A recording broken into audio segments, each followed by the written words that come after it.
প্রতি বছর রেলের পরীক্ষা হবে এমন অনেক প্রতিশ্রুতি আমরা রাজ্য সরকারি চাকরিতেও পাই, কিন্তু রেল সেটা করে দেখাচ্ছে। প্রতি বছর এক্সাম ক্যালেন্ডার বার করছে এবং সেই অনুযায়ী পরীক্ষাও নিচ্ছে রেল কর্তৃপক্ষ। এবারেও তার অন্যথা নয়। 2026-এর প্রথম যে বিজ্ঞপ্তি এএলপি অ্যাসিস্ট্যান্ট লোকো পাইলট, তার বিজ্ঞপ্তিও প্রকাশিত হয়ে গেছে এবং আজকের এই ভিডিওতে এই এএলপি নিয়ে সমস্ত বিষয়টাই আলোচনা করব। কি এর শিক্ষাগত যোগ্যতা লাগে, বয়সসীমা কি লাগে, নির্বাচন পদ্ধতি ঠিক কিভাবে হয়, পরীক্ষায় কটা ধাপ থাকে থেকে শুরু করে সিলেবাসে ঠিক কি কি থাকে, সমস্ত বিষয়টায় আলোচনা করব আজকের এই ভিডিওতে। তাহলে চলো শুরু করা যাক। Hello student, welcome to BSSCI competitive YouTube channel. এই চ্যানেলে তোমাদের অনেক অনেক স্বাগত।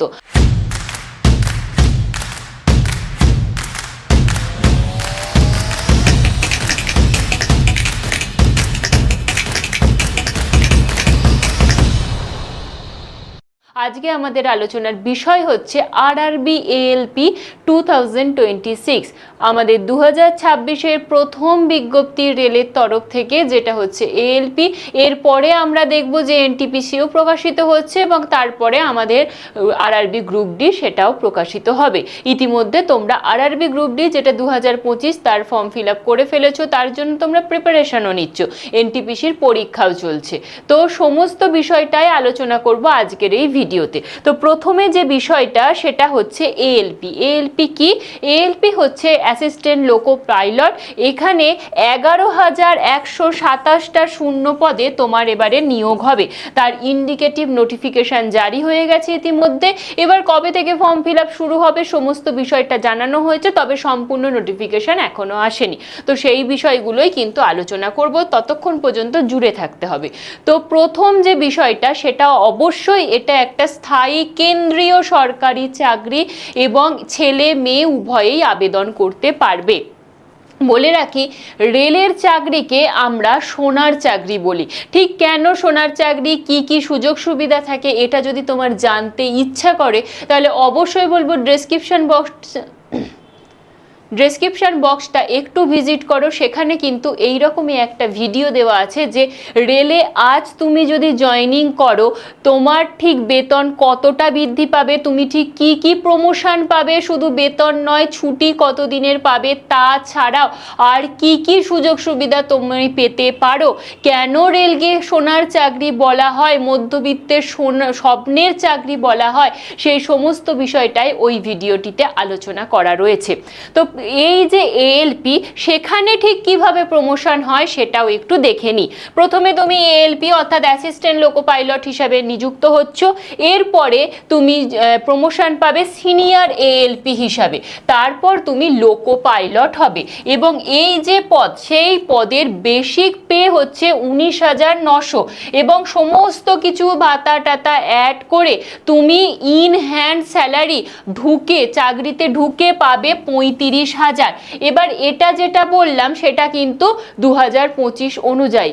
2026-এর তোমার নতুন নোটিফিকেশন এসেছে এবং 2026-এ আমরা জানি 8 পে কমিশন লাগু হয়ে গেছে। তো সেটা যদি দেখি সেই হিসাবে তোমার মাইনে ঢুকে থাকবে ধরে নাও 60 থেকে 65,000 টাকা। তাহলে বুঝতে পারছো, তুমি একটা সরকারি চাকরি পাচ্ছ, ঢুকে মাইনে পাচ্ছ 60 থেকে 65,000 টাকা। এরপর তো সমস্ত কিছুটাই আস্তে আস্তে বৃদ্ধি পাবে। সেখানে প্রতি বছর ডিএ রয়েছে, তাছাড়া ইনক্রিমেন্ট রয়েছে, এর সমস্ত সুযোগ সুবিধা তো রয়েইছে। পাশাপাশি রেলের পাস রয়েছে, এলটিসি রয়েছে, এরকম নানান সুযোগ সুবিধা। তো চলো এরপর আমরা দেখে নেব যে এই যে ALP assistant loco pilot, train কি চালাতে হয়, ঠিক কি কি কাজ করতে হয় এএলপিকে, এটা এক ঝলকে দেখে নিই।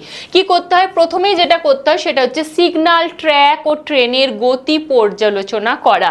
তারপর হচ্ছে ট্রেন ছাড়ার ঠিক আগে ইঞ্জিন ঠিক আছে কিনা সেটা দেখে নেওয়া, সেটা নিয়ে পরীক্ষা করা, যদি সমস্যা থাকে সেটা তাহলে ঊর্ধ্বতন কর্তৃপক্ষকে জানানো, এই সমস্ত কাজগুলো থাকে। থাকে। পরবর্তী হচ্ছে সিগন্যালগুলো সঠিকভাবে আছে কিনা সেটাও পর্যবেক্ষণ করা এএলপিরই কাজ থাকে। পাশাপাশি হচ্ছে ট্রেন চলার সময় যদি কোনো ইঞ্জিনের ত্রুটি হয় সেটা কিন্তু মেরামত করতে হচ্ছে। এছাড়া দুর্ঘটনা এড়াতে সব সময় সতর্ক থাকতে হবে, ইঞ্জিনের অবস্থা জানানো এবং যাত্রা শেষে যে ট্রিপটা ঠিক কেমন গেল, ইঞ্জিনের রিপোর্ট, ইঞ্জিন ঠিক আছে কিনা তার একটা রিপোর্ট পেশ করতে হবে এই এএলপিকে। এক কথায় যদি বলতে পারো তাহলে হচ্ছে লোকো পাইলট যিনি ট্রেন চালায় তাকে সাহায্য করাই হচ্ছে এএলপির মূল কাজ। আশা করছি এই বিষয়টা ক্লিয়ার হলো। এরপর আমরা দেখব যে তোমার তাহলে যোগ্যতা ঠিক কি লাগছে, বয়সসীমা কি লাগছে, শিক্ষাগত যোগ্যতা কি লাগছে, এই বিষয়গুলো এক ঝলকে দেখে নিই। প্রথমেই দেখব শিক্ষাগত যোগ্যতা। শিক্ষাগত যোগ্যতা হচ্ছে তুমি যদি মাধ্যমিক পাশ করে থাকো এবং তার সাথে যদি তোমার আইটিআই সার্টিফিকেট থাকে সে যে কোনো ট্রেডে, তাহলেই তুমি অ্যাপ্লাই করতে পারবে। এছাড়া যদি তোমার ডিগ্রি বা ডিপ্লোমা থাকে ইঞ্জিনিয়ারিংয়ে তাহলেও তুমি অ্যাপ্লাই করতে পারছো, সে ইলেকট্রিক্যাল হোক, মেকানিক্যাল হোক, ইলেকট্রনিক্স হোক বা অটোমোবাইল হোক, যে কোনো ট্রেড হলে কিন্তু আবেদন করতে তুমি পাচ্ছ অ্যাসিস্ট্যান্ট লোকো পাইলট হিসাবে। আশা করছি বুঝতে পারলে। এরপর যাই বয়সসীমা। বয়সসীমা হচ্ছে ইউআরদের জন্য 18 থেকে 30 এবং সরকারি নিয়ম অনুযায়ী যেমন এসসি এসটি প্রার্থীরা 5 বছরের ছাড় পায়, এক্ষেত্রেও ঠিক তাই, অর্থাৎ এসসি এসটিরা 35 বছর বয়স পর্যন্ত আবেদন করতে পারবে। পাশাপাশি ওবিসিরা 3 বছরের ছাড় পেয়ে 18 থেকে 33 বছর বয়স পর্যন্ত আবেদন করতে পারছে। তাহলে শিক্ষাগত যোগ্যতা, বেতন কাঠামো, শূন্য পদ সেটাও আমাদের আলোচনা হলো।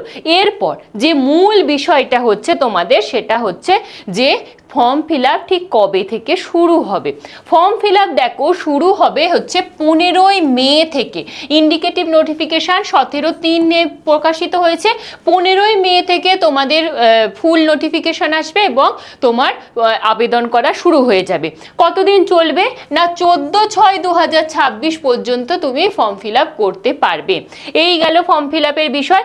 এরপর যে বিষয়টা সেটা হচ্ছে নির্বাচন পদ্ধতি কিভাবে হয়, তোমার সিলেকশন ঠিক কিভাবে হবে। সেক্ষেত্রে বলি মোট 4টে ধাপে তোমার নিয়োগ হবে। কি কি না প্রথমেই একটা CBT 1 হবে, কম্পিউটার ভিত্তিক পরীক্ষা। তারপর যদি তুমি পাস করো পরের ধাপ CBT 2 হচ্ছে। তারপর তোমার একটা স্কিল টেস্ট হবে। স্কিল টেস্টে কি কি থাকে না অ্যাপটিটিউড টেস্ট থাকে, এছাড়া কিন্তু সাইকো টেস্টও থাকে। এছাড়া হচ্ছে ডকুমেন্ট ভেরিফিকেশন এবং মেডিকেল, এই 4টে ভাগ হচ্ছে। এবার এই যে CBT 1 এবং CBT 2 তাতে অবশ্যই করে MCQ প্রশ্ন থাকবে, নেগেটিভ মার্ক থাকবে, 3 টেবিলে 1 নম্বর কাটা যাবে এবং সব থেকে যে বড় বিষয় রেলের চাকরি মানে সেন্ট্রাল গভর্নমেন্টের চাকরি মানেই আমরা ভাবি যে হিন্দি ইংলিশে প্রশ্ন হয়, এক্ষেত্রেও ঠিক তা নয়। এক্ষেত্রে বাংলা ভাষায় প্রশ্ন হবে, যেটা হচ্ছে রেলের চাকরি পাওয়ার সব থেকে মূল বিষয়। বাংলা ভাষায় প্রশ্ন হবে, বাংলা ভাষায় পরীক্ষা দিতে পারবে, ইংরাজি সাবজেক্টটাই নেই। তাহলে বুঝতে পারছো তো যে রেলের চাকরি পাওয়া ঠিক মানে যদি তোমার প্রিপারেশন ভালো থাকে অবশ্যই খুবই সহজ অন্যান্য সেন্ট্রাল গভর্নমেন্টের চাকরির থেকে।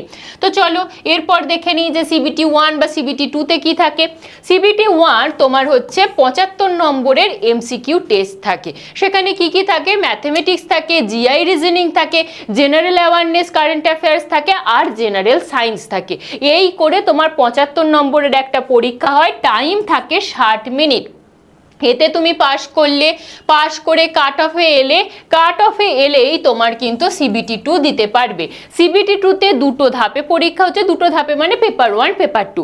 পেপার 1 হচ্ছে 75 নম্বরের প্রশ্ন হয়। সেখানে কি কি থাকে, 75 নম্বরের প্রশ্নে থাকে ম্যাথমেটিক্স, জিআই আর হচ্ছে বেসিক সায়েন্স অ্যান্ড ইঞ্জিনিয়ারিং। আর যে 100 নম্বর পরীক্ষা সেটাতে থাকে মানে পেপার 2, সেটাতে থাকে তুমি যে ট্রেডে পরীক্ষা দিচ্ছ, তুমি যে ট্রেডে পাস করেছো সেই ট্রেড অনুযায়ী প্রশ্ন। তাহলে টোটাল হচ্ছে CBT 2 175 নম্বরের পরীক্ষা এবং সময় থাকছে 150 মিনিট। এই হচ্ছে CBT 1 এবং CBT 2 এর বিষয়। এই বিষয়ে যদি তোমার কোনো সাহায্য লাগে তাহলে অবশ্যই কমেন্ট বক্সে কমেন্ট করো। এরপর আমরা দেখব যে এই যে CBT 2 এর যে প্রথমে বললাম যে তোমার 75 নাম্বার পরীক্ষা হচ্ছে, সেই 75-এ কিন্তু ম্যাথ থাকছে, জিআই রিজনিং থাকছে, জেনারেল সায়েন্স থাকছে আর জেনারেল অ্যাওয়ারনেস কারেন্ট অ্যাফেয়ার্স থাকছে, এটা CBT 1 এ। আর CBT 2-তে কি থাকছে? ম্যাথ থাকছে, জিআই রিজনিং থাকছে আর তোমার যে বেসিক সায়েন্স অ্যান্ড ইঞ্জিনিয়ারিং থাকছে। আর 100 নম্বরের থাকছে তোমার ট্রেডের ওপর পরীক্ষা। এই গেল সম্পূর্ণ নির্বাচনের বিষয়। এরপর আমরা দেখে নেব যে তুমি কিভাবে আবেদন করবে। সেটাও অবশ্যই তুমি যদি আরআরবি কলকাতাতে আবেদন করতে চাও তাহলে আরআরবি কলকাতার ওয়েবসাইট খুলে আবেদন করতে পারো। তো আবেদন করবে কবে থেকে? আর একবার ডেটটা মনে করে দিই না, 15ই মে থেকে তোমার আবেদন শুরু হবে 14ই জুন পর্যন্ত। তো তুমি যদি এই পরীক্ষায় আবেদন করতে চাও তাহলে অবশ্যই 15ই মেতে আবেদন করে ফেলো। এবং এই বিষয়ে যদি তোমার আরও কিছু প্রয়োজন হয়, যেমন PYQ, সিলেবাস, তাহলে অবশ্যই সেগুলো কমেন্ট বক্সে কমেন্ট করে রাখো। সমস্ত বিষয়টা আমরা তোমাদের প্রোভাইড করব। তার জন্য কি করতে হবে? অবশ্যই চ্যানেলটা সাবস্ক্রাইব করে রাখতে হবে। পাশাপাশি বলে রাখি, এই যে রেলের প্রস্তুতি নেবে, এই রেলের প্রস্তুতিতে আমরা মূলত NTPC এবং RRB গ্রুপ ডিকেই ফোকাস করি। তো সেই হিসাবে আমাদের একটা ব্যাচ রয়েছে যেটি হচ্ছে তোমাদের রেলের অল ইন ওয়ান ব্যাচ। সেখানে 100 ঘন্টার লাইভ ক্লাস থাকবে, 100 ঘন্টার তোমার প্র্যাকটিস সেশন থাকছে। এছাড়াও তুমি পরীক্ষা দিতে পারবে, বুক থাকবে, মাস্টার বুক থাকবে। পাশাপাশি এই যে কোর্স, সেই কোর্সের ভ্যালিডিটি থাকবে 1 বছর। অর্থাৎ 1 বছর তুমি কিন্তু এই কোর্সগুলো, এই ক্লাসগুলো যতবার খুশি তুমি দেখতে পারবে। এবং যে দুটো পরীক্ষা আমরা বারবার বলছি, সেই দুটো পরীক্ষাতেই নিজের প্রিপারেশনকে বজায় রাখতে পারবে। আর তোমরা যারা ALP-তে রয়েছো তারা যদি চাইছো যে general science, general awareness, current affairs এবং পাশাপাশি ম্যাথের ওপর আমাদের থেকে প্রিপারেশন নেবে, তাহলে তোমরা এই ব্যাচে এনরোল করতে পারো।